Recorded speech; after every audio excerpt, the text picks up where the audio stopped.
O equipo feminino da Escola de Fútbol Municipal Concello de Boiro logrou a súa primeira vitoria da tempada tras vencer ao Bergantiños por 1-0 en Vista Alegre. O gol de Eva ao comezo da segunda parte foi suficiente para sumar os 3 puntos e romper a súa mala racha como locais. O encontro comezou con moita igualdade, cun Bergantiños dominando no primeiro tempo, pero sen conseguir marcar.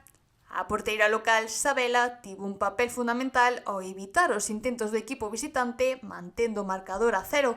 Pola súa banda, as xogadoras de Boiro, baixo a dirección de Miguel Ángel Ramos, apostaron por sair ao campo coa intención de romper a súa negativa dinámica.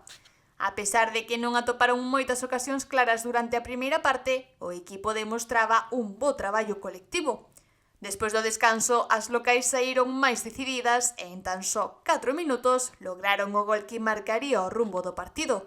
Eva foi a encargada de anotar o tanto que fixo explotar de xúbilo a afección. E aínda que houbo máis ocasións para ampliar a vantaxe, as xogadoras do Boiro tiveron que sufrir ata o final. Cos 3 puntos obtidos, o equipo boirense apóstrase nun 9º posto da clasificación cun total de 10 puntos. O seu próximo rival será as Celtas B, o equipo que actualmente lidera a Liga. Un encontro de nivel que se dará este domingo ás 12 da mañá e que nesta ocasión as boirenses xogarán como visitantes.